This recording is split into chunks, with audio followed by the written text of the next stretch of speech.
Perry, welcome in the Netherlands. Yes. Welcome at the MuseFX headquarters. First time in the Netherlands? Yes. You like it?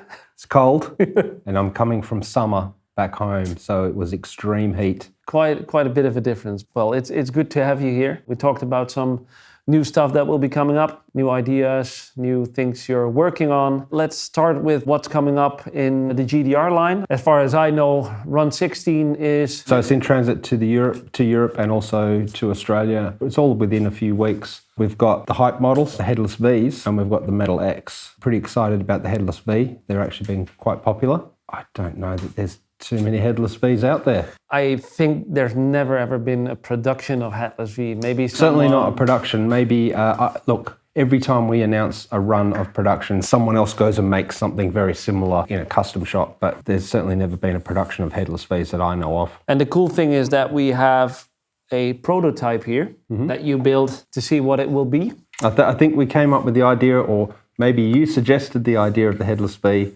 and the next day we had it all planned out, and the day after that we started building this. The way that I remember is that you asked me, like, what do you want to do? Yeah. And the first thing that came in mind, maybe cool if we could do a Headless V. The next day everything was pretty much ready to go. Then immediately after that you built this? I don't remember the full timeline, but yeah, we did build it, and I think we didn't tell you about it, and you found out somehow, and then you ended up getting hold of it. One thing that I really like is it's how compact the guitar is. Normally Vs are quite big. This is such a compact guitar, and it's super light. It really is impressive. The pre-orders were quite good. Yeah. Most European dealers will receive a good amount of these guitars in the colors that you came up with. Not in this color, unfortunately. That's the custom shop. We're very excited to see these guitars. And what else is in Run 16? There's the Hypes, including the Ando Sand signature model. Oh, yeah. With the red gold chameleon top. That looks amazing. We got a lot of questions on that guitar. It was, when we spec'd that guitar out with Ando, I kind of thought, geez, there's a lot going on here. It's got a wing A neck, it's got a maple fretboard. That was not normal. It's normally the other way around. There was the chameleon, but it's only on the top. At first I thought, oh, I'll sit on it a week and then we'll have another discussion. And like most clients, the idea will change. And he was adamant that's what he wanted. It took a little bit longer to grow on me than everyone else. Everyone loves it. Yeah. Now I've actually seen them in the factory. It's like, man, this is great. Yeah, the look on the guys' faces as they were buffing them and then showing off the chameleon, it was pretty exciting. I got quite some dealers who asked, like, but is it also available in other chameleon colors? And do you expect that in the future we might see? Who knows? We'll see. We'll see. I mean, I can give you an idea now and then I'll change my mind in 3 weeks anyway. There's no point coming up with any firm plans. We've got NAMM coming up, so we'll have those guitars there for NAMM. Get to see Ando play them live. Okay, he will be there too. Yeah, we'll take it from there. I think it's a great guitar. I do think it leans itself very well to having other colours. Yeah. And there's a multiple different chameleon colours. You know, there's the red blue that everyone knows about. There's a green gold that we're actually using in another run that's coming up. There's quite a variety. I think it's a silver green, which is actually pretty nice. Oh, wow. Yeah. But there's a variety of different colours, and I think it would be cool to maybe revisit it with a fresh colour. Also probably depends on him, what he wants. And Well, yeah, so Ando has played Hypes and he's also played Goliath, so no doubt that if we were to approach him again and say, let's do something together again, I would say he'd probably want to go for a Goliath next time. But there's no reason why we can't drag those specs across to the Goliath shape and do the same neck, fretboard, body, colour. That as a Goliath would look pretty cool. that would be cool. Yeah. Might have to call him after this. But nobody knows if that will happen. So The problem we have is not coming up with ideas. It's which ideas we just don't have time to do. We still have ideas from 5 years ago for the GTRs that we don't know where we can fit it in or when we can do it. We have 4 new models ready to go that we just got new shapes. new whole entire new shapes, new models, new scale lengths. Well, actually 6 new models. Got to go through my mind and think, okay, we've got a prototype for that we started 2 years ago and we never finished because there's no point finishing it and showing people because we can't fit it in the schedule. I think we'll see some of those prototypes at NAMM. Yeah, all right. Because we just have to put these new models in. They're being wasted, not being used. Yeah, yeah. And I think we're getting back on track after the whole COVID problem. Yeah, look, obviously we've spent this week planning out the next year or so. The trip to Korea to visit the factory was also to sort of align ourselves with the factory again and learn where they're at, and post-COVID, how we can deal with everything. We've worked out a new format of, releasing guitars with multiple big runs a year and then smaller runs in between, so that we can release a model in the in-between runs. And I think sometimes you also need space to experiment with the model to see what the market will do. We saw that with the Elites. In Europe, we didn't have that much. I don't know how many there were, but not that much. But it was a great success. People were still asking for it. There were 99 in the first Elite run, and I think the only reason they weren't sold out worldwide within a week was because we didn't have a chance to QC them all quick enough. The European allocation went in a couple of days. Yeah, absolutely. Yeah. And then we released some, and we had other things to do. We couldn't just concentrate on the QC for those. So, but if they were all done, ready to ship, we would have sold them all worldwide, the entire run, I think within 4 days. It was a little crazy. And, we expected that to be popular, but we didn't expect it to be overwhelming. Yeah. And there's so many people that have missed out. It's almost disappointing for me to see them trading secondhand for hundreds of dollars more than they were new, because there are more coming. Nearly every day I get a message or an email asking if we've got one left. And it's like, just please be patient. Later this year, there'll be some more, and we do plan on that particular model being repeated 1 or 2 times a year, so there will be opportunities for people. We will limit the numbers on them, but we've also got other things we want to do in the Elite range. The next one that's coming through is a 7-piece neck with a stripy mahogany body and an exotic top that I don't even remember what the wood is. All I know is I've never seen it before. We managed to get 96 pieces. Okay. So we're building 96 guitars. And the idea with the Elite range, if we can find some really rare woods that we can get 80 to 90 pieces of, we'll do it. That will be the second Elite run? That will be the second Elite I don't think it's available for pre-order yet? It's not yet. We wanted to wait for that one to be able to be photographed. We are trying our hardest to have stock of a variety of products, and we also are trying really hard to not have everything pre-ordered. Our clients are very patient, but we also need stuff to buy now. Yeah. And, with this new Elite model, the reason I don't remember what the wood is on the top is because I just never heard of it before. It slips my mind what it is, but something like that I think you need to see in the flesh, and then it's like, mate, I don't care what that wood's called, look at it, Yeah. It's pretty cool. So after that, there will be another copper Hype Elite, and we will do a copper with Pale Moon Ebony board Goliath as well. Oh, wow. But we've got to do the Hypes first. And they probably will not be in the same run, or do you expect?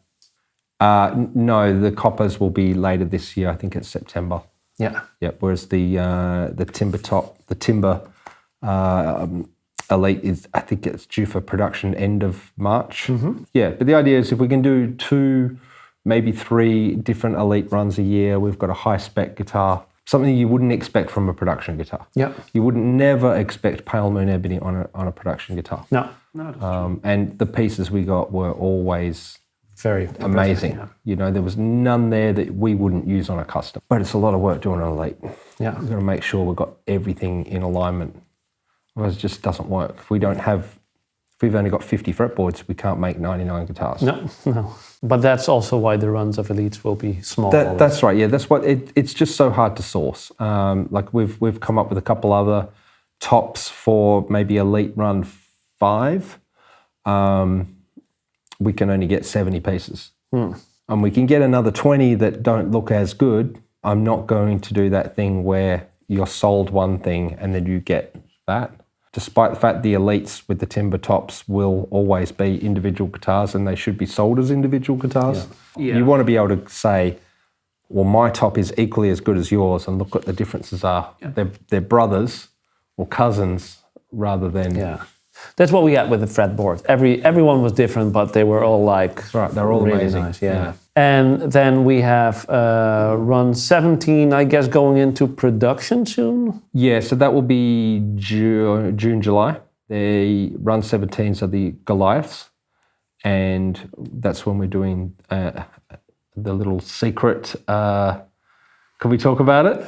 I guess we can. There are some things that are not out in the open yet. We can talk about the things that we did there. We can talk about this particular Run 17 guitar? I think we can a little bit. Okay. So we collaborated with Roberto Barros, and we will be releasing... It's not a signature model as such. It's more of a collaboration. Hey, we have these guitars being made.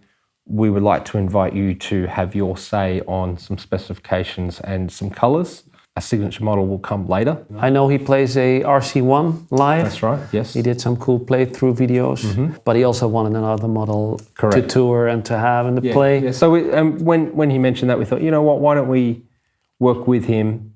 Look, when it goes to production, it doesn't matter what colors they are, you know, as long as they're cool. Yep. We've done that with clients before. We've had competitions where you could, the prize is to work with us on doing some specifications on a particular model or the colors. So we invited him to have his input, and we all liked what he had to say. And it's like, I like that one. Now give us two colors. Yeah, it's just a nice little collaboration. Yep.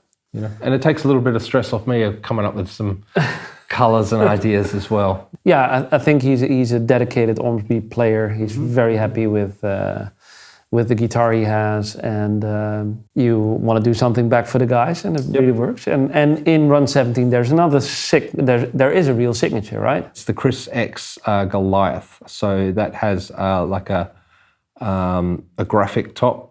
I don't even know if I can describe how he designed that.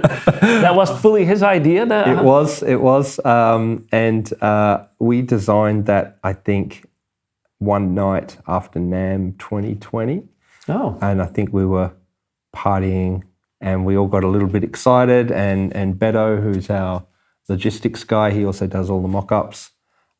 He fired up his laptop and everyone was designing guitars.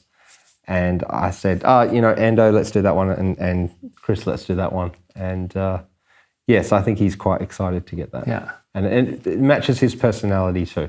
Okay. You know, so the top is in your face, and his personality is very fun, and you'll never see him without a smile or having a joke. Do you know what the color is called? It's something smoke, strawberry smoke, I think it is. Yeah? Something like that. Yeah. Well, it was another model that a lot of dealers were like, okay, I'll take that. I'll take more than one. So I think we allocated X number of guitars to be made, and we ended up having to revise the order because we just sold out.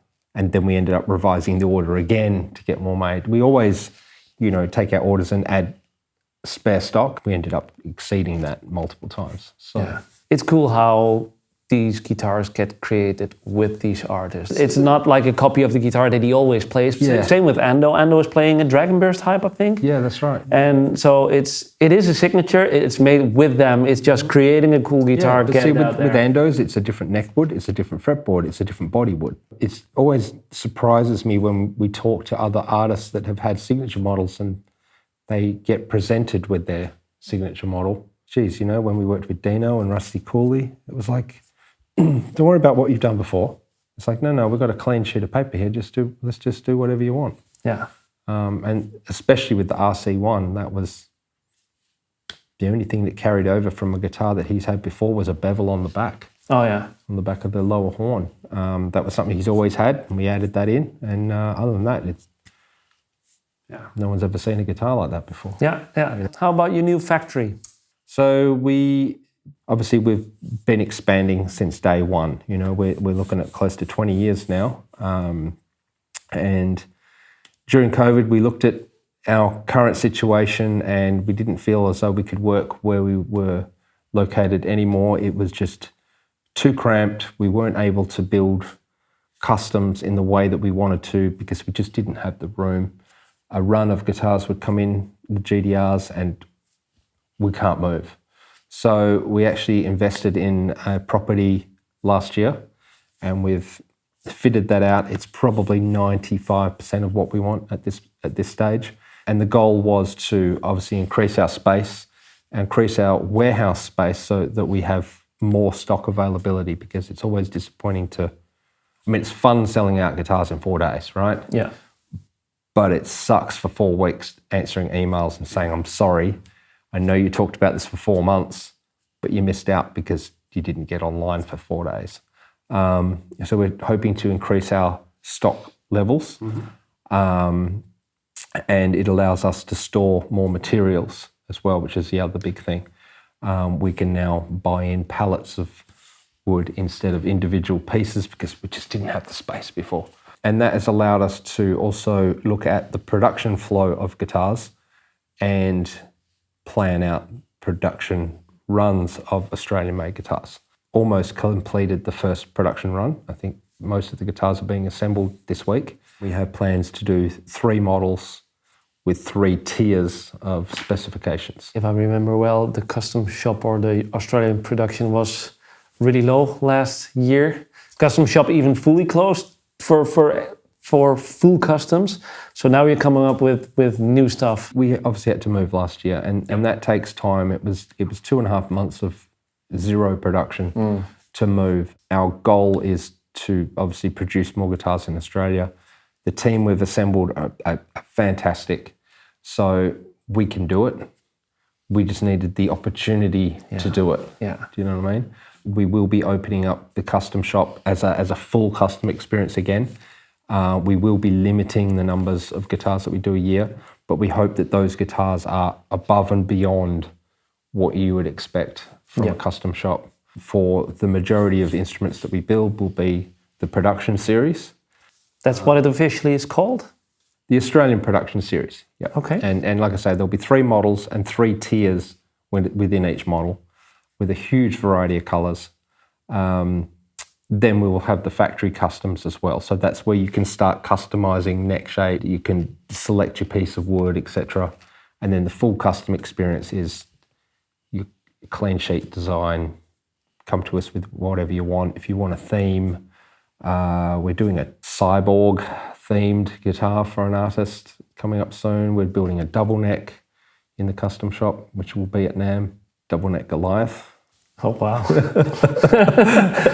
That in the custom shop you can do basically whatever you want. Yeah. The idea is if we can get the Australian production line flowing through with guitars, we'll always have stock. I think there will be quite some demand for these models. Obviously, you made a calculation on how much guitars you could technically build. What we've started doing is the first batch was 50% larger than what we hope the largest batches will be. The next batch will be started in May. And once again, we'll be making 50% more than what we expect our biggest batch to be. And then we can have spare bodies on the shelf, sanded, maybe primed if they're one of the paint models. And then when someone orders one in this particular colour, it goes straight to paint. But it is fully made in Australia. It's fully made in Australia. The commitment we've got to this is we have 850 pre-made fretboards ready to go. The neck blanks, I think we have 300 neck blanks already glued up, ready to machine. We take 30 neck blanks off. They were glued up months ago. They've been allowed to acclimatise. We pull the fretboards off that are already done. They're already inlaid. The side dots are already in there. Yeah. So it makes the runs shorter and easier to build. But also that doesn't give you the opportunity to change those specs. Which is exactly what the Australian production series is. Other than colour and 6 or 7 string, you don't have the ability to have a custom neck shape or a different pickup location. So the idea with the Australian production series is these are guitars ready to go, most likely in a store ready to go. And how much of this new production series can we expect to see on the NAMM? we're going to have 24 guitars at NAMM. We have to cover the GDR series, the GDIs, the Australian production, factory custom, and custom shop. Oh yeah. So probably 6 guitars. But as the basics of the guitar is always the same with the production run, with the Australian production run, you can feel the guitar, you see how it is finished. That's right. And yep. The same team that does the QC builds the customs, builds the Australian production series.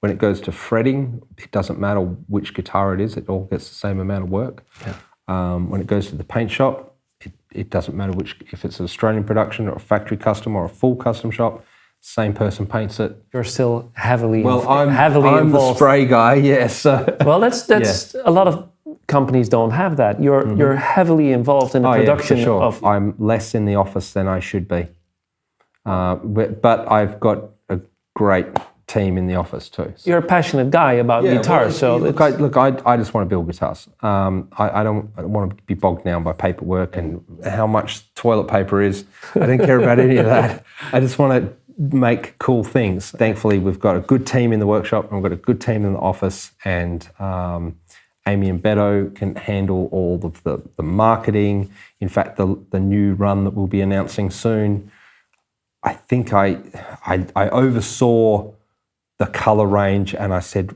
take one away, so that I had some say in it. Yeah. But that's all them. A lot of the guys working with you are working with you for a long time. So you have a decent team. Jet's coming up to 10 years. It's the sort of team that when we finish at the end of the day, and we may not have realised it's time to knock off, and we've worked 10 minutes extra or something like that. And I don't know any workplace that I've ever worked at that everyone's running out the door for the weekend, and the guys are hanging out the front talking. I'm like, go home. That's how passionate the guys are. They're not there to work. They're work on their passion, just like you do. Beto's working on his own bass for himself at the moment, which is then, working with Beto to build, because Beto is not one of the luthiers. Yeah. He's our logistics guy, but he's building his own bass, which, I'm helping him with that. And that has then swayed the next GDR bass. Yeah, can we say something about what we have here? Sure. This is actually one of the new Australian production series. This is what we would call a tier 3. The launch is at NAMM. But this was basically what you can expect. I think there's 12 or 13 different colours. This one you made Blueburst to show to us because it's a known colour. I know Blueburst is one of your favourites. Yeah, I really like it. You've ordered factory customs in Blueburst. Yeah. It's a gloss top on this one with an exposed grain satin finish on the back, 5-piece neck, all the usual things that we do, the multiscale, the stainless frets, the hardware, the pickups, push-pulls, machine screws. There's a little identifier on the back to show that it is Australian production, and also on our logo on the top here, our little serial number on the top. Each one is obviously numbered in a series, and each one will have its own gallery on the website as well. The one thing that I immediately thought of this guitar is it's so familiar, yet so different. It looked like you've changed everything. The lacquer is different. And then you told me, well, we've experimented with numerous of brands of lacquer until we found what we thought should be the new thing. But that was one of the bonuses of moving to a new shop. We've been using these products for this amount of time. Now we need to look at, is this the most efficient for us? Is it the best for us? Let's look at other brands. Let's look at other suppliers.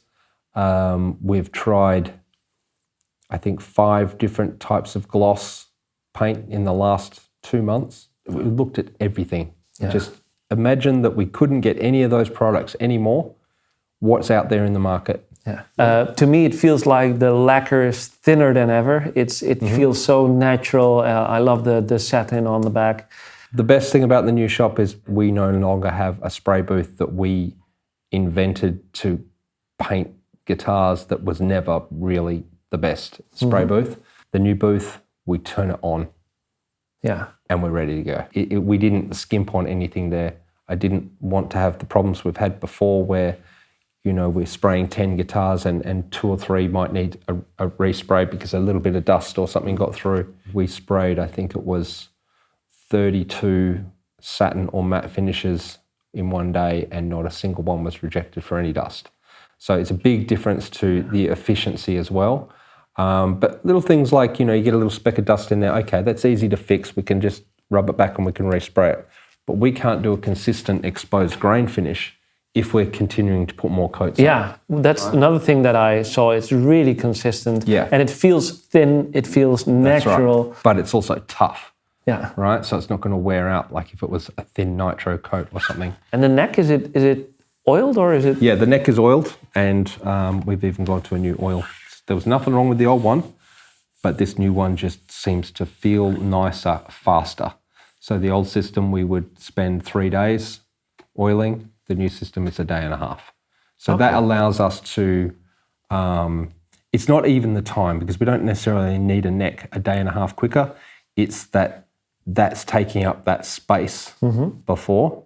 And in the old workshop, that meant we couldn't work. Yeah, I really like what you came up with. The quality it's amazing. It's one of the best things that I've ever seen from you. It's like we're not going into a cramped workspace anymore. We've got room to move. Everyone has their own station. We're not sharing stations. If we need to go and glue something up, we're not taking up a bench anymore. We've got a glue area, and you walk in that area and every tool's there, which makes everyone's life easier. I think that's only the only way to do a decent production in a bit, because we're going to do more Australian guitars than we ever did. And that's the only way. But that's the reason why you bought the factory. And that is, no one's doing this in Australia. Not a production electric guitar. We need to be doing it. Also during Corona, started to think more about is like, who made the guitars? Where is it made? Where are the product? I mean, this is fully Australian made. I really like that. I think it's more important than ever than that you know what you get, Yeah. We had a big meeting last year with all the staff. It's like, this is what I want to do. I want to get a new factory. What do you guys want to do more of? We want to build more guitars. Let's do it. Let's do it. Yeah. It's easy for them to do QC. Let's come up with an idea of how we can make more guitars. Yeah. We don't necessarily want to we don't want our custom shop output to be 5 times. No. Because that's a lot of work on a custom. We need essentially a production line, but enough range so that it's interesting. We want to be able to go, oh man, look at that color. Yeah. Look at that color range just sitting there. That looks amazing. I think we spent half a day the other day just arranging them in a rainbow pattern, because it was so fun, So when are we expecting to see this? Will be launched at NAMM? Launch at NAMM. We have, I think, 5 or 6 or 7 that still need a final top coat. The rest are being assembled as we speak. So there will be actual guitars available? I think there's 12 that are set up, playing, ready to go right now. They will be ready for NAMM. And so after the NAMM, you will have guitars available as soon as it's launched. When will we see the first one in Europe? Well, we have the first one here, but... I expect you to take all the NAMM guitars home with you. Let's talk about that after the video. I think we can talk about the Genesis. Oh yeah, that's cool. We saw that first as a Australian custom shop, basically, and I think the reactions were quite good. It's a more traditional model. That's right. It's not the super aggressive stuff, but we've just struggled to find a place to put it in the GTR lineup. It was all ready to launch when COVID hit, and with the uncertainties of supply chains and who knows what's going to happen, and countries locking down, we decided we're just going to stick to what we know. We just wanted to play it safe. So the Genesis will finally be getting a release in the next release of pre-orders for the GDR series. And we'll see, it's either 4 or 5 colors in that. Yeah. How I know you, you're always working on new stuff and always coming up with new stuff. So there's so much we can talk about. And there's the gyro. Yeah. And there's okay, there you have another scoop. Well, tell about that then. I think that'll be the run after. I think we'll put that in the run after. But nobody ever, that's just a name you're floating out. We saw the Genesis, but we never saw a gyro. I'll have a gyro at NAMM, and I think it's a total different design direction for us. Oh, wow. I've seen a rough shape. You've seen a drawing. I think it's a very modern take on an electric guitar. Anything else you can share about that one? No, I think it's best just to see that one. We've tried to do something modern. We've tried to do something that was not taking any cues from any other brands while doing that. Yeah. So we've tried to do something that is unique, and we've been sitting on this design since pre-COVID.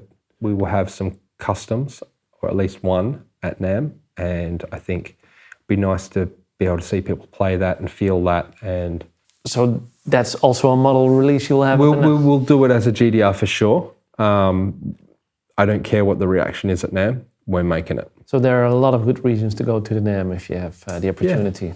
Yeah. Well, I'm looking forward to see everything. I didn't see the gyro. You're already working on the custom shop, the gyro? In my mind, I am. Okay, so... I mean, every time we build a new model, I've built it 13 times in my head. Look, we'll have it for NAMM. We haven't started it yet. It'll be there. Cool. We just need to come up with the colour for it. It will most likely be a pearl or something that shows off the lines, because there's a lot of lines on that guitar. Yeah. And I think that they need to be accentuated with a colour that allows it to show off its shape. Yeah. You know, it's more of a sculpture than a block of wood. Now you got us really interested. I want to see it. Let's wrap it up for today. That were a lot of scoops and sneak peeks on what will come. So thank you for that. Thank you for coming over to MusicFacts headquarters. Thanks for having me. We're going to see a lot of cool guitars in Europe pretty soon. So thanks for coming over. No worries.